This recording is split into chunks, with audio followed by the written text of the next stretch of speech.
పాపారావు గారు, ఒకవైపు రైతులు ఎక్కడ కూడా వ్యవసాయం చేసుకునే పరిస్థితి కల్పించట్లేదు ప్రభుత్వం, అనేక వర్గాల ప్రజలు ఇబ్బంది పడుతున్నారు. మరోవైపు ఇష్టం వచ్చినట్టు కూడా అప్పులు చేసుకుంటా పోతున్న పరిస్థితి కనిపిస్తున్నది.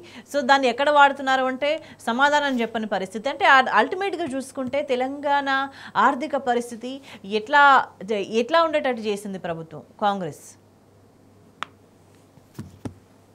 మీకు ఒక్కటే చిన్న డేటా, మళ్ళీ కొత్తగా వచ్చిన డేటా. లాస్ట్ మంతే మనం దీని గురించి చర్చల్లో మాట్లాడుకున్నాం. అలాగే పత్రికలో కూడా అదే నమస్తే తెలంగాణలో అనుకుంటాం వ్యాసం కూడా రాశాను. ఏంటంటే ద్రవ్యోల్బణం మళ్ళీ దేశంలో లోయెస్ట్ లెవెల్లో తెలంగాణలో ఉంది. కొత్తగా వచ్చిన డేటా మేదే అనుకుంటుంది. డేటా ప్రకారం కూడా దేశంలో కనిష్ట స్థాయిలో ద్రవ్యోల్బణం ఉన్న రాష్ట్రం తెలంగాణ. 0.5%, 0.05%. చాలా లోయెస్ట్ లెవెల్లో తెలంగాణలో ద్రవ్యోల్బణం ఉంది. ఇది చాలా గొప్పగా చెప్పుకున్నాడు. లాస్ట్ టైం వచ్చిన డేటా ఇది హైదరాబాద్ సెంట్రల్ యూనివర్సిటీ గొడవలు జరుగుతున్నప్పుడు వచ్చిన డేటా ని గొప్పగా చెప్పుకున్నారు రేవంత్ రెడ్డి గారు. నేను ఉండబట్టే తెలంగాణలో ద్రవ్యోల్బణం చాలా తగ్గింది, ధరల పెరుగుదల తక్కువ ఉంది, ధరలు అందుబాటులో ఉంటున్నాయి జనానికి. కానీ అప్పుడే దాన్ని ఓపెన్ అప్ చేసి అసలు ఇది కాదు రహస్యం, అసలు రహస్యం ఏంటంటే ఈయన పాలనలో జనాల చేతిలో డబ్బులు లేకుండా పోయింది, జనాల కొనుగోలు శక్తి పడిపోయింది. ఈ దుస్థితి వల్ల జనాల కొనుగోలు లేక మార్కెట్లో డిమాండ్ లేక సరుకుల ధరలు పడిపోతున్నాయి, దాంతో ద్రవ్యోల్బణం తక్కువగా రిజిస్టర్ అవుతుంది, ఈయన గొప్పతనం కాదని చెప్పి అప్పుడే చెప్పాం. మళ్ళీ నెక్స్ట్ మంత్ దాన్ని రుజువు చేస్తే ఇప్పుడు కొత్తగా వచ్చిన డేటాలో కూడా ద్రవ్యోల్బణం దేశంలోనే లోయెస్ట్, అంటే దేశంలో అత్యంత నికృష్టమైన పాలన ఉన్నది ఇదే అని చెప్పి మళ్ళీ రిపీటెడ్ గా ద్రవ్యోల్బణ గణాంక చెబుతుంది. ఇట్లాంటి దరిద్ర పాలన అంటే రాజకీయాల్లో భిన్నాభిప్రాయాలు ఉండొచ్చు, మిగతా రాష్ట్రాల్లో కూడా ప్రభుత్వాలు కొన్ని మనకు నచ్చని ఉండొచ్చు. కానీ ఏంటంటే ఇంత నీచమైన నికృష్టమైనటువంటి పరిపాలన దేశంలో ఏ రాష్ట్రంలోనూ ఏ ముఖ్యమంత్రి చేయలేదు. ఇప్పుడే కాదు, సమకాలీనంగానే కాదు, నాకున్న అనుభవంలో నేను చూసిన దానిలో గతంలో కూడా ఇట్లాంటి పరిపాలన నేను ఎప్పుడు చూడాల. ప్రజల చేత ఎంత చేత్కరించబడుతున్నా, అధికారంలోకి వచ్చిన కొద్ది నెలలు కూడా గడవక ముందే చేత్కారాలకు గురైనటువంటి, ప్రజల చేత తిట్టు తినకుండా తింటున్నటువంటి ప్రభుత్వం ఇంతకంటే దరిద్రమైన పరిస్థితి ఎక్కడా ఉండదు. అందుకని ఏంటంటే ఈ ప్రభుత్వం ఇదో ప్రభుత్వం అని మాట్లాడుకోవడం కూడా విచిత్రమే. అసలు మన ప్రభుత్వం కాదు ఇది ఒక అరాచక రాజ్యం నడుస్తుంది. ఎవరికి చేతికి అందింది వాళ్ళు దోచుకెళ్లే పాలనలాగా పాలకులు చేసుకుంటున్నటువంటి పరిస్థితి నడుస్తుంది ఇక్కడ.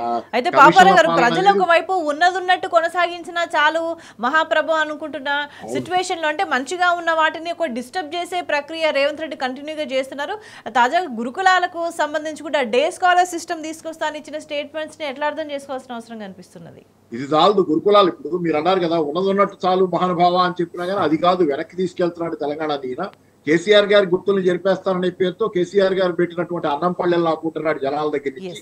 కేసీఆర్ గారు కనిపించిన కనీస జీవన ప్రమాణాలను జనాల దగ్గర నుంచి లాగేసుకుంటున్నాడు. ఎందుకంటే అవి ఉంటే జనాలకు కేసీఆర్ గుర్తొస్తాడని భయమో మరేమో తెలియదు. కానీ రెండోది ఏంటంటే మీరు అన్నట్లుగా ఇప్పుడు గురుకులాల గురించి కబుర్లు పరిస్థితి దుస్థితి ఈరోజు గురుకులాల్లో ఉన్న పరిస్థితి చాలా దారుణంగా ఉంది. అక్కడ ఉన్నటువంటి ఆహారం దగ్గర నుంచి. అయితే వాళ్ళు కొత్తగా ప్రగల్భాలు పలుకుతున్నాడు, కొత్త స్కూళ్లు పెడతాడంటే ఇంకా ఆయన ప్రభుత్వ పాఠశాలలు కొత్తవి పెడతాను, 20 మంది స్టూడెంట్స్ ఉంటే చాలని స్కూల్ పెడతానని చెప్పి కొత్తగా ఉన్న స్కూళ్ళు ఉన్న గురుకులాలు నడపడం చేతకాటల్లా వాటిని సర్వనాశనం చేశారు. అక్కడ విద్యార్థులు లబోదిపోమంటున్నారు, వాళ్ళ పరిస్థితి అగమ్యగోచరంగా మారింది. ఇక కొత్త స్కూళ్ళు పెడతానంటే ఈయన ఏమనాలి, దీన్ని ఏమంటాం, దీన్ని ఏమని పిట్టల దొరక కబుర్లలాగా ఉంటాయి తప్పి వినటానికి ఇబ్బందికరంగా ఉన్నటువంటి వాస్తవం మాత్రం ఉంది. తెలంగాణలో ఈ రోజు ఉన్నది ప్రభుత్వం లేదు. ఎవరికి అందింది వాళ్ళు, అధికారంలో ఉన్న వాళ్ళు ఎవరికి అందింది వాళ్ళు, చేసుకోగలిగిన వాళ్ళు చేసుకున్న వాళ్ళకి చేసుకున్నంత అంటారు కదా, అందిన వాళ్ళకి దోచుకున్న వాళ్ళకి దోచుకున్నంత అంటగా దోచుకునే బుద్ధున్న అందరికీ అవకాశం కల్పిస్తున్నటువంటిది ఈ ప్రభుత్వం. అదే పరిస్థితి అంటే ఇక్కడ ప్రభుత్వం లేదు. దీన్ని ప్రభుత్వాన్ని పిలవటం కూడా అనవసరం. ఎవరి ఇష్టారాజ్యం వాళ్ళు చేసుకుంటున్నారు కాంగ్రెస్ నాయకులు. కొంతమంది ఏమి చేత కాకపోతే కొంత మంచితనం మిగిలిన వాళ్ళు ఉంటే ఆ పక్కన కూర్చుని సైడ్ లైన్స్ లో చూస్తా ఉన్నారు. ఇది పక్కా జడ్సన్ గారు ఉన్నారు కదా, అట్లాంటి వాళ్ళు ఏమో పాపం మరీ కడుపు బాగా ఆపుకోలేక కాంగ్రెస్ పార్టీకి, ఇందిరాగాంధీ కాంగ్రెస్ పార్టీకి దుస్థితి తెచ్చిపెట్టాడు కదా ఈ దుర్మార్గుడని వాళ్ళు రోడ్ల మీదకి వచ్చి రేవంత్ రెడ్డిని ఎండగడుతున్నారు. పాపం వాళ్ళు దొరికిన చోటల్లా మైకుల ముందు వాళ్ళు చేతనంతా ఎక్స్పోజ్ చేస్తున్నారు ఈ దుర్మార్గాన్ని. రాకేష్ గారు, అంటే పాపారావు గారు చాలా స్ట్రాంగ్ స్టేట్మెంట్ ఇచ్చినట్టే దీన్ని ఒక ప్రభుత్వం అనలేని పరిస్థితి, ఇష్టారాజ్యంగా ఎవరు ఇష్టం వచ్చినట్టు వాళ్ళు వ్యవహరిస్తున్నారు అనేది. నిజంగానే ప్రభుత్వం అనలేని పరిస్థితే ఉన్నది కావచ్చు, ఎందుకంటే ప్రభుత్వం అయితే రాష్ట్ర ప్రయోజనాలను కాపాడాల్సిన అవసరం ఉంటుంది. కానీ ఇక్కడ ఏం జరుగుతుందంటే రాష్ట్ర ప్రయోజనాలని వాటికి భంగం కలిగిస్తా వాటి గురించి చర్చించొద్దు అనే విధమైన ప్రయత్నం. మరొక తాజాగా కుడి కాలువ నిర్వహణకు సంబంధించి భద్రతను కూడా మేమే చేపడతామంటూ తెలంగాణ ఎస్పీఎఫ్ డీజీకి ఏపీ జలవనరుల శాఖ లేఖ రాసిన పరిస్థితి కనిపిస్తుంది. అంటే అల్టిమేట్గా జలవనరులకు సంబంధించి తెలంగాణకు నష్టం చేకూర్చే విధంగానే మన ప్రభుత్వ వ్యవహార శైలి ఉందనేది ప్రధానంగా జరుగుతున్న ఆరోపణ. వీటి నుంచి దృష్టి మరల్చేందుకు మిగతా అన్ని కూడా జరుగుతున్నాయి అనేది ఇంకొక ఆరోపణ.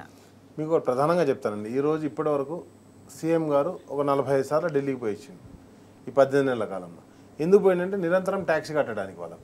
రాహుల్ గాంధీ ఆర్ఆర్ ట్యాక్స్ అని చెప్పేసి మీరు నేను చెప్పలేదు, డైరెక్ట్గా ప్రధానమంత్రి చెప్పిండు. ప్రధానమంత్రి ఎందుకు చెప్పిండు? ఆల్రెడీ ట్యాక్స్ నడుస్తుంది కాబట్టి. ఈరోజు కన్స్ట్రక్షన్ దాని మీద ఆల్రెడీ ట్యాక్స్ వేస్తారు, అంటే వాళ్ళ సపరేట్ ట్యాక్స్. నేను చెప్పేది ఆర్ఆర్ ట్యాక్స్ నడుస్తుంది కాబట్టి ఈరోజు ప్రతి ఒక్క దాని మీద ఆర్ఆర్ ట్యాక్స్ వేసి నాకు ముందర తీసుకుపోవడం జరుగుతుంది. నెంబర్ 1. నెంబర్ 2 వచ్చేసి నేను ఏమంటానంటే, ఈరోజు నీటి వనరుల మీద దోపిడీ జరుగుతుంటే, దాని మీద దాడి జరుగుతుంటే ఇంతవరకు మాట్లాడలేదు. బంగాంచర్ల అని చెప్పేసి ఆంధ్రప్రదేశ్ ముఖ్యమంత్రి ప్రకటిస్తాడు, మేము కాళేశ్వరం కట్టుకోమన్నాం. ఎప్పుడు కట్టుకోమని చెప్పినాం? ఏ రోజు చెప్పలేదు, దాన్ని ఆపాలని చెప్పేసి లేఖలు ఇచ్చినాం. అదే కేసీఆర్ గారి ఆధ్వర్యంలో, హరీష్ అన్న ఆధ్వర్యంలో ఏం జరిగింది? ఒక షేక్ హ్యాండ్ బ్యారేజెస్ నిర్మాణం, 300 కిలోమీటర్ల గోదావరిని సజీవంగా ఉంచారు. ఈరోజు మీరు వచ్చేసి ఎండబెట్టారు. ఇంతకుముందు నేను ఏమంటున్నా అంటే, మొత్తం అక్కడ ఇసుక అమ్ముకుంటారు. ఇసుక అమ్ముకొని 4000 కోట్ల ఇసుక అమ్ముకున్నారండి. అక్కడ 400 కోట్లు పెడితే అక్కడ బ్యారేజ్ అది ఆ 7th బ్లాక్ మంచిగా అయిపోతుంది. ఇసుక అమ్ముకోనికి ప్రాబ్లం ఉందని చెప్పేసి నీళ్ళు ఉంచలేరు. ఒకటే మెయింటెనెన్స్ చేయకుండా అవి కూలిపోవాలని చెప్పేసి కుట్ర చేస్తారు. ఏది?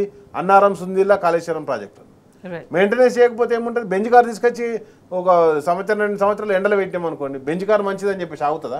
టైర్లలో గాలిపోతే బండి ఖరాబ్ అవుతుంది. అట్లనే ఈరోజు ఏం చేస్తారు? వాటి మెయింటెనెన్స్ లేకుండా, ఆపరేటింగ్ నిర్వహణ లేకుండా వాటిని మొత్తం కూడా ఖరాబ్ చేద్దామని చూస్తారు. ఈరోజు నేను ఏమంటానంటే, ఏదైతే కృష్ణా రివర్ బోర్డు మీద గతంలో నాగార్జున సాగర్ మీద సగం మనం ఉండేటోళ్ళం, సగం వాళ్ళు ఉండేటోళ్ళు. ఆల్రెడీ ఎస్పీఎఫ్ లేఖ రాసిందంటే, కేంద్రంలో బీజేపీ ఉన్నది, కేంద్రం బీజేపీ నడుస్తుంది టీడీపీ తోటి. వీళ్ళు లేఖ రాగానే వాళ్ళు యాక్సెప్ట్ చేస్తారు. ఇప్పుడు బంకంచెర్ల ప్రాజెక్టు డిపిఆర్ లేకుండానే వాళ్ళు పైసలు ఇచ్చారు. మనం ఇంతవరకు మన ప్రాంత నాయకులు, అది ఇరిగేషన్ శాఖ మంత్రి కావచ్చు, లేకపోతే ముఖ్యమంత్రి కావచ్చు, ముఖ్యమంత్రి గారు వెంటనే స్పందించాలండి. ఎందుకు? తెలంగాణ ప్రయోజనాల కంటే నీకు ఇంకెక్కువ ఏమున్నది? ఆ ప్రయోజనాల గురించి మాట్లాడరు. పార్లమెంట్లో 8 మంది ఎంపీలు ఒక్కడు నోరు తెరవరు, లేకపోతే మన రాష్ట్రానికి వచ్చిన నిధుల గురించి చెప్పరు.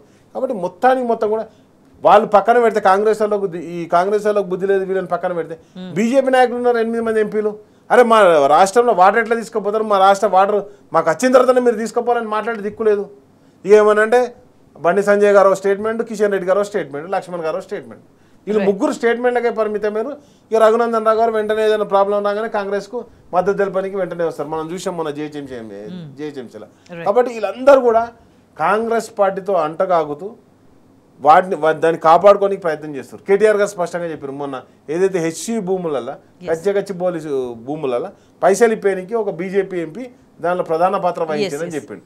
కాబట్టి ఈరోజు వాటర్ గురించి మాట్లాడాల్సింది బీజేపీ నాయకులు, కాంగ్రెస్ నాయకులు, ఎంపీలు ఎందుకు మాట్లాడతలేరు? కానీ ఒకటే రిక్వెస్ట్ చేస్తున్నాం ఈ ప్రభుత్వాన్ని, డిమాండ్ చేస్తున్నాం, రిక్వెస్ట్ కాదు డిమాండ్ చేస్తున్నాం, హెచ్చరిక జారీ చేస్తున్నాం. లేకపోతే మళ్ళీ ఆ డ్యామ్ను కాపాడుకోవాల్సిన బాధ్యత తెలంగాణ ప్రజలందరి మీద ఉంది. కాబట్టి దానిలో మన వాటర్ షేర్ తీసుకోవాలి. మొన్ననే మన వాటర్ షేర్ తీసుకోకుండా ఎక్కువ తీసుకపోయారు. కాబట్టి ఈరోజు ఎస్పీఎఫ్ వాళ్ళు ఎట్లా భద్రత ఇస్తారో అంతకంటే ముందు మనమే భద్రత కల్పించాలి. మన గేట్లు ఏవైతున్నాయో అవన్నీ కూడా మన కంట్రోల్లోకి తీసుకోవాలి. మన లెఫ్ట్ కెనాల్ ఏదైతుందో ఆ లెఫ్ట్ కెనాల్ మొత్తం కూడా మనం ఆపరేషన్ చేసే దిశగా పోవాలి. ఎందుకంటే రైట్ కెనాల్ తోటి కావాల్సిన నీళ్ళ కంటే ఎక్కువ తీసుకుపోతారు. కాబట్టి ఇవన్నీ కూడా నీటికి సంబంధించినటువంటి, అది కాళేశ్వరం ప్రాజెక్ట్ కావచ్చు, లేకపోతే నాగార్జున సాగర్ కావచ్చు, లేదా శ్రీశైలం కావచ్చు, నిరంతరం. ఇప్పుడు మీకు ఒకటే చెప్తున్నా, పాలమూరు ఎత్తిపోతలు అయిపోయింది. ఒక లింకు కెనాల్ ఒక్కటి తాగితే మొత్తం రిజర్వాయర్లన్నీ నిండిపోతాయి. ఇంతవరకు లింకు కెనాల్ తవ్వట్లేదు వీళ్ళు. కాంగ్రెస్ ప్రభుత్వం ప్రతి ఒక్క పని తాత్సారం చేస్తుంది.